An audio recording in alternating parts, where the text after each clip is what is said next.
veils, broken only periodically by the curtains we call lids. These bastard bits of the wanting flesh, these gooey pits of rumination, peeping, tethered only by willpower. The eyes. Oh, how they roll when description creeps near, shifting in between and throughout. They can become quite devious, can't they? Awful little brats, flashes spurting upon their glossy surface, wanting or not, plaguing the grey behind with poison such as knowledge. The eyes are often called windows to the soul, so why then is the image behind them one of only bleak amplitude? Is the soul truly that frightful? Of course, the eyes remain pinned into the flesh, covered periodically, not gouged out or tossed away. The eyes are affixed with lenses to aid them when trouble plagues their likeness. The eyes are cut minutely on the surface with surgical lasers and mended for their ailments. Those fiendish plague doctors, amending the wretched watchers. Optometrists? Poisoners, enabling the wicked. It is peculiar how often the eyes are craved, despite what they reek. I suppose that is the purpose of the eyelid, no? To switch between wanting and fearing, need and despise, open and shut. It is in that second state that the craving becomes most potent. How does one resist the allure of what is pressed against their thinnest flesh? How does one resist the allure of the eye? Also, hi. This video is quite dramatized, and I've struggled to find a spot to slide this in naturally, so I hope you won't mind it here. Now, although this video is not in any way sponsored by Weird Punk Books, I should mention to you that I was provided a copy of Stories of the Eye by the publisher, specifically for the purpose of creating this video. Again, I'm not being paid in any way to say any of what I'm about to say, but I do think it's important that you know that there was a bit of collaboration there. And with that out of the way, I do hope you enjoy this video.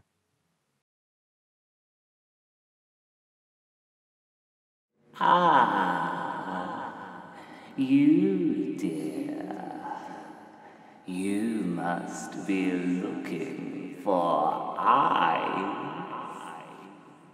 Yes, I can see it in your face. Your need for the eyes, the fiendish things they tell, the truths.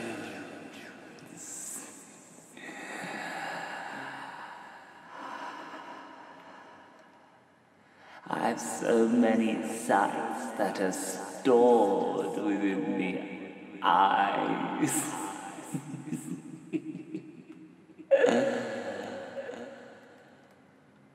But you are a new morsel. Yes.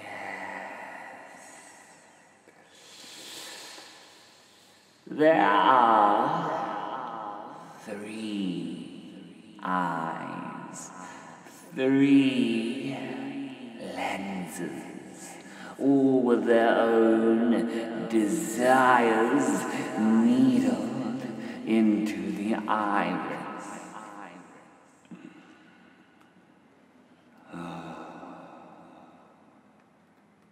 But I have the eye for you.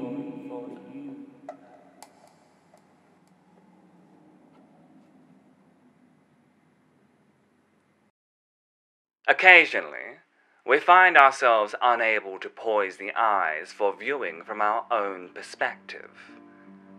Perhaps this comes from fear.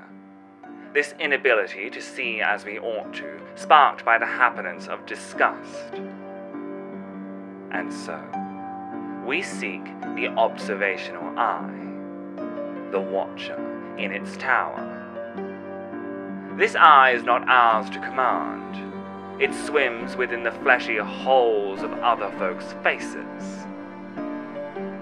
Such a thing is a comforting window, one not riddled with the pictures that hide behind our own eyes. You see, the observational eye is partnered with absolutely nothing. Just visual, just static imagery.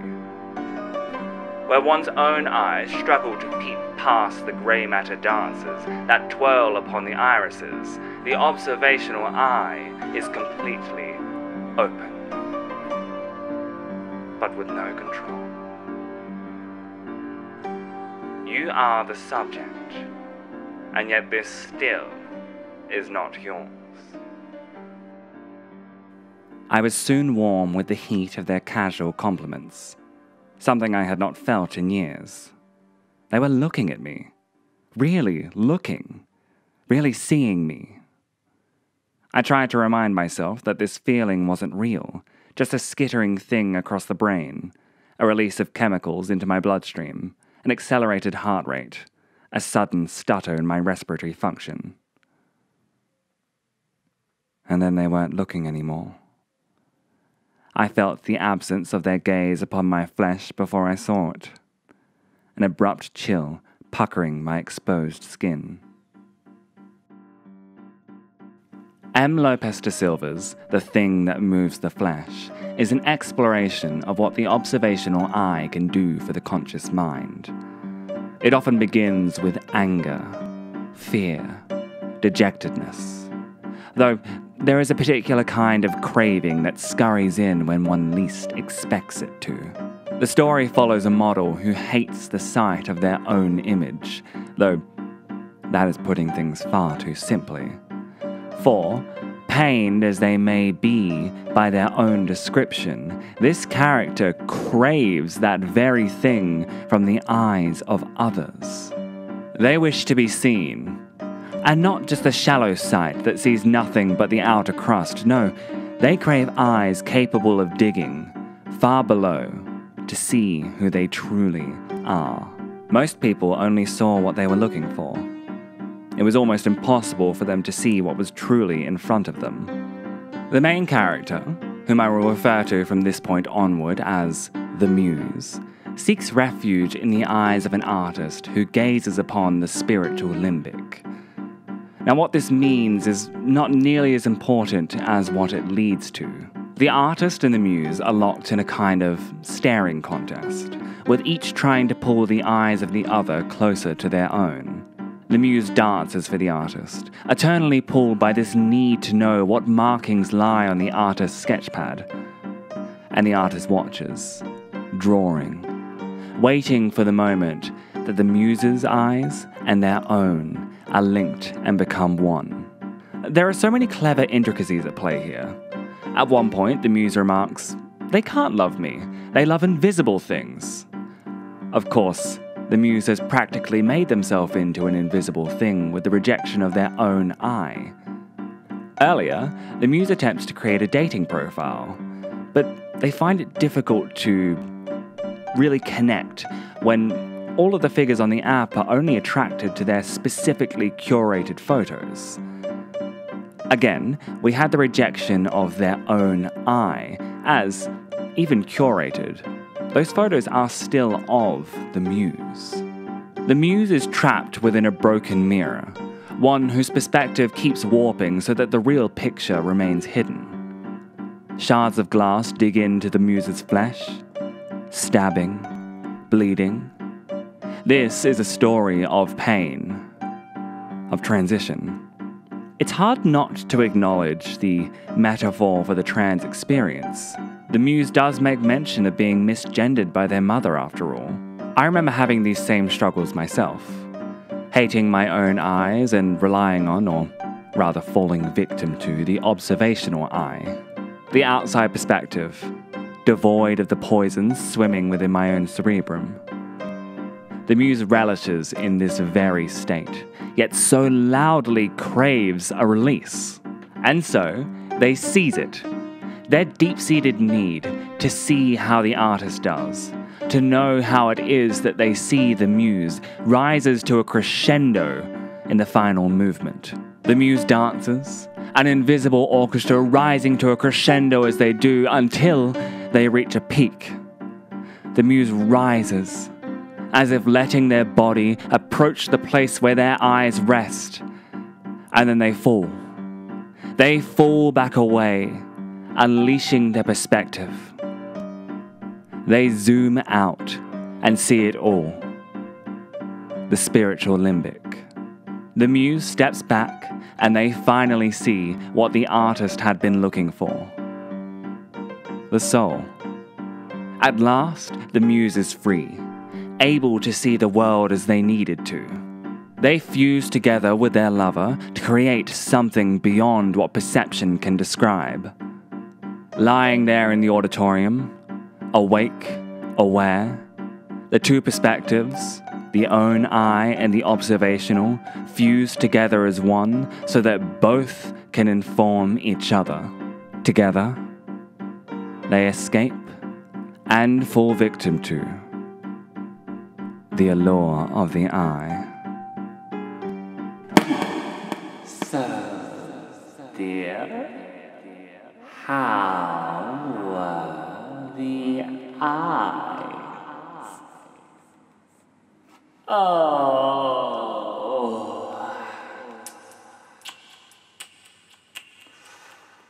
I am so sorry.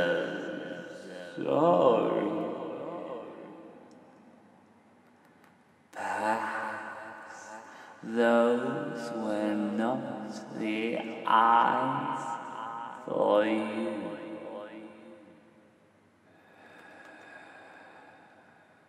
Don't run yet, though.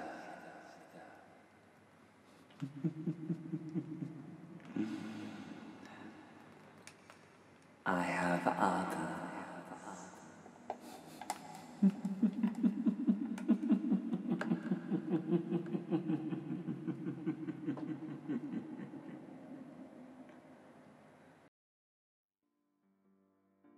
The observational eye's opposing force, similar in its construct, but placed upon a different angle. The outward-facing eye, the one we use to see the world around us.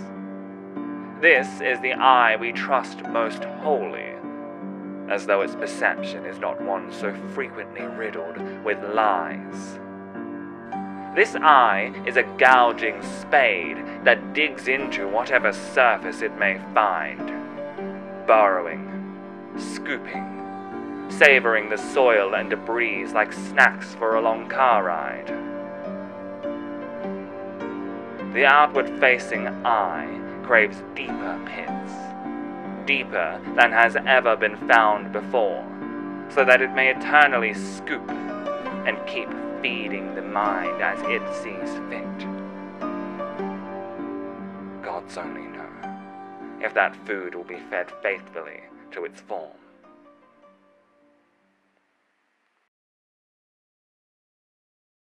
You likely think that the outward-facing eye is the one of which you have the most control. Standing there on your platform, an easel brushed in front of you, poses you think of as your own, contorting your body. Yes, you are certainly in control, aren't you? Even as those gentle hands reach around your curves and pull you closer. Command the scene with your eyes. Gaze into every part of the room and dictate that which you know. A door, an easel, hands and bodies, green hair, red hair, horns, black, thick fur. No, that wasn't there before, and it isn't there now. What is happening? Why can't you describe the scene? Or could it be that you are not in control of the outward-facing eye? This is Hailey Piper's The Deep End of You, a story of altered perception and perceiving visions. Again, this is the story of an artist and a muse, though this time the focus is on what the muse's eyes can do and not the artist's. This is made far more potent by the use of a second-person perspective, with the main character only ever referred to as you. Here, we are placed intimately alongside the main character's peeping orbs, whom, from this point onward, I will refer to as the door. The door is approached, before the story begins, by two artists, Green and Amber. Promising payment, a luxury that the door craves in unemployment, Green and Amber ask the door for a muse that is deeper than deep. There is no one in the world like you except you, they tease, and through their artwork, they reveal why exactly this is. As I mentioned earlier, the door stands upon a platform and is painted by Amber, whilst Green caresses them from behind. The experience is strange and intimate, with a hint of hidden motives. The two artists never reveal what it is they are creating, they only act.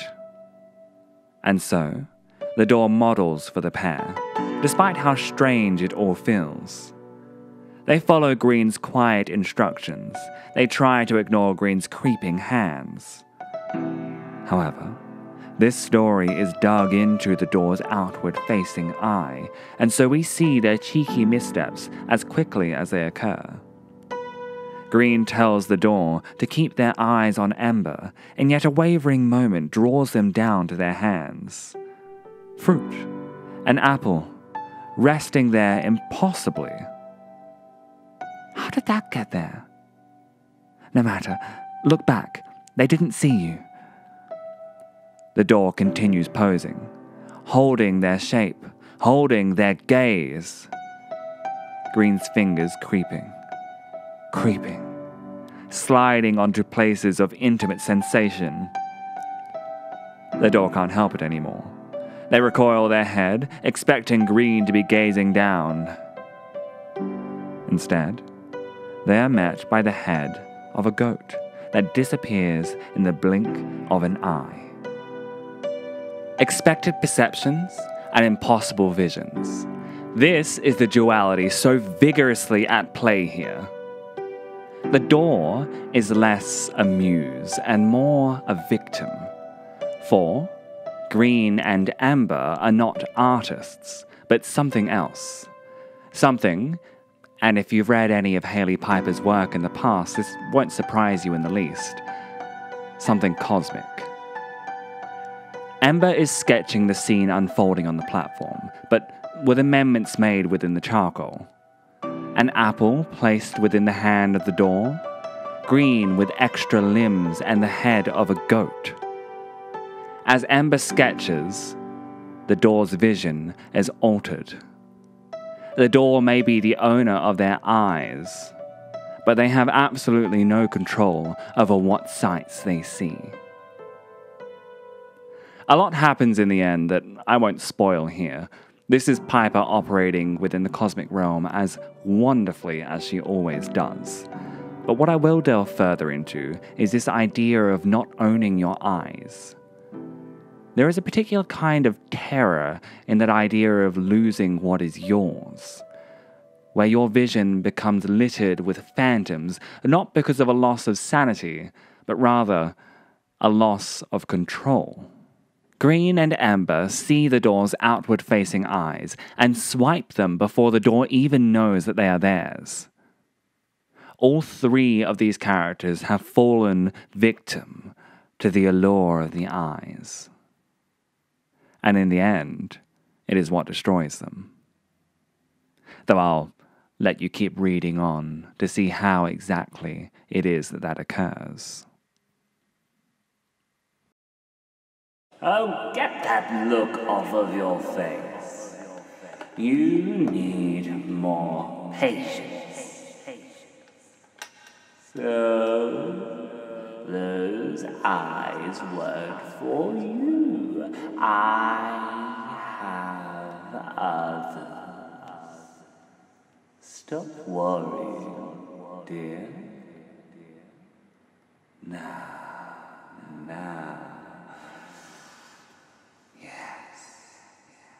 There are always these, harder to find, even harder to digest. Oh, but you'll be alright, won't you?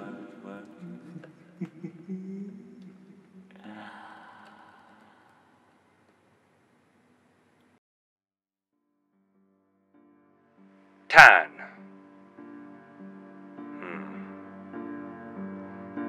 Turn again. Nope. Not completely. Face away from me. Face away from the wall. From everything.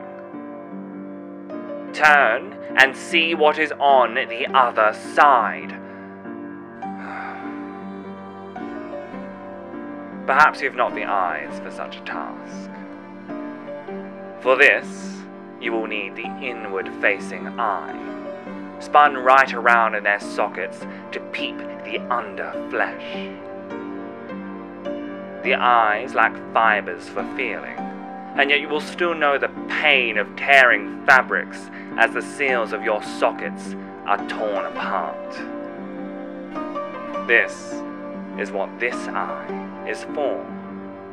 Pain, torment, both beautiful and horrifying. Dug deep into the roots of you and nurtured by your crimson rivers and grey matter lakes. The inward-facing eye is blind, and yet it is the eye that sees the most. The studio will have a dancer again, she thought. She stepped lightly over to the back wall and tugged the heavy curtains that blocked the mirrors and saw herself staring back. She hadn't slept in days. What better story to describe the inward-facing eye than Donyae Cole's The Dancer, the Dance? Intimacy with a craving to be untethered completely. With rusted needles that need to be dragged through every millimeter of the iris to be set free. Coles paints this story with such a delicate brush. The Dancer, the Dance begins as a war between the observational eye and the outward facing, where the lead character, Yiva, struggles to appease either one with her attempts at artistry. Her prior work has never been enough, never been right. And so, Yiva breaks down the process, choosing to construct her own canvas out of the skin of animals. The process is laborious. She drags the carcasses into her studio and processes the bits as she needs them. It is rotten and gruesome. In the end, she is left with dry skin and useless meat. She hadn't slept in days. She dumped the meat in the garbage. The meat was a waste. She couldn't paint on it. She just needed the skin. Yiva and the canvas become intimately bound, as she knows not just the thing's creation, but its makeup, its previous life, and its future. Yiva takes in the canvas wholly as a part of the artwork itself, and yet it remains empty, devoid of anything but canvas. She makes attempts at creation, at filling the white space that is her medium, but none of it is right. And it has to be right. She hadn't slept in days. It is as though she is being watched by the blank medium, expecting observational eyes hidden somewhere beneath the deep layers of gesso. At this point, Yiva has begun her painting, has created an impression upon the body of borrowed skin, but it isn't ready, isn't right. Not yet. It needs what it craves. Yiva takes a moment apart from the thing, pulling curtains away to reveal her mirror. She stands there, gazes in, and suddenly, everything turns. The mirror serves as less a point of reference and more as a switch through which Yiva's perspective may be altered. She sees it. The missing thing. Yiva looks into the glass and she sees herself as a brush.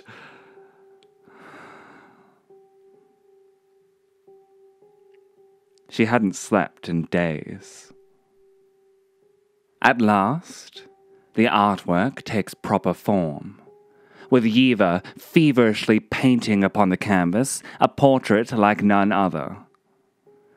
Through the colors, it seems that Yiva is able to see beneath her flesh, her eyes turned inward to gaze upon grey matter happenings.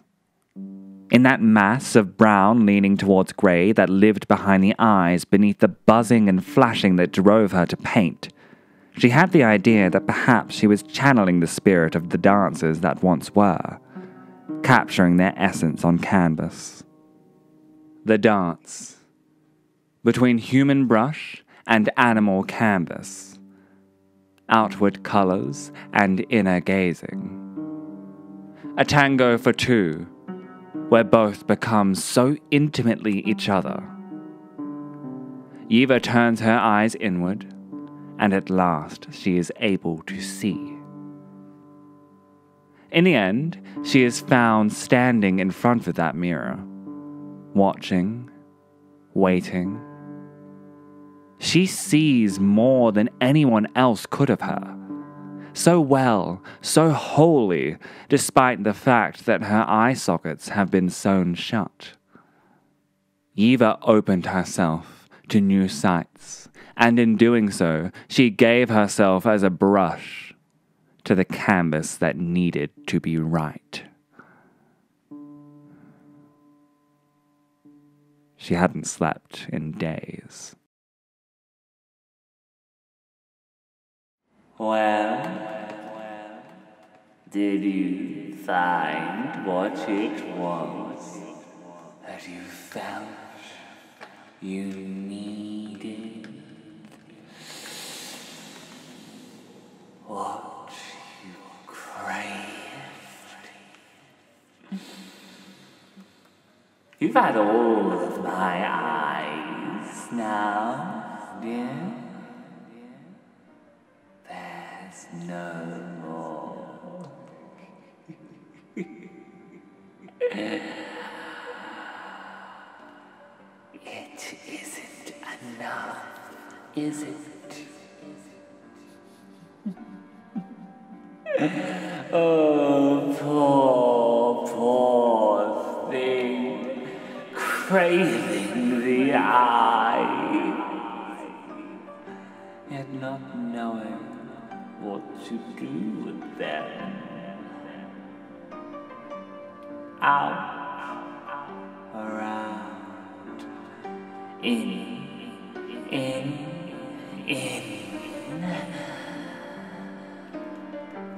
Pour.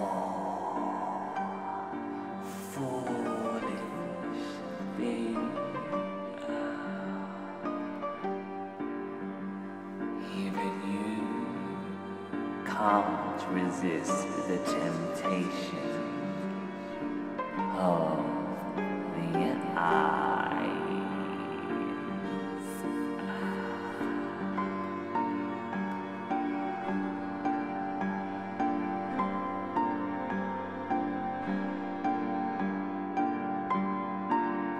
Joe Koch and Sam Richards' Stories of the Eye is fantastic.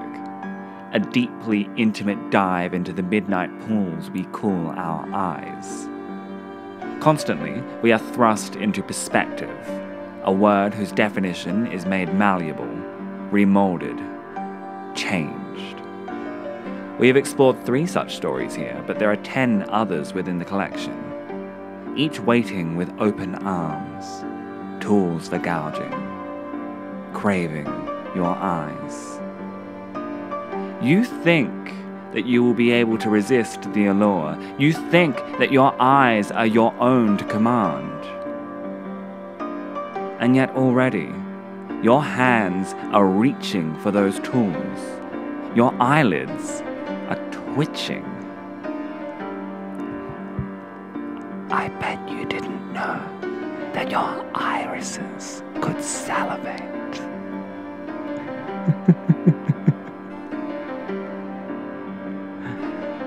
Nobody can resist the allure of the eyes.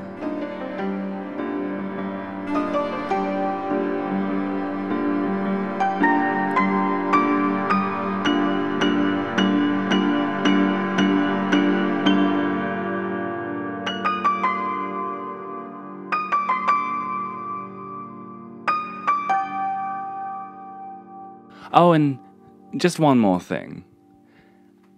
I need to take a moment to talk just a little bit more about Hailey Piper, or rather gush. I've read quite a few of her stories and books at this point, and after reading this one, I realized just how incredible she is at describing the indescribable. In so many of her works, she creates these presences that are never given proper form, and yet they are so there. Be it the worm or the message, even the strange deepness described in The Deep End of You, Hailey Piper is a master when it comes to creating these impossible cosmic entities. I've no time to fully discuss it here, but, well, perhaps we'll need to delve further in a future video. Until then, might I recommend to you The Worm and His Kings? It's one of my favorites of hers. I think you'll like it.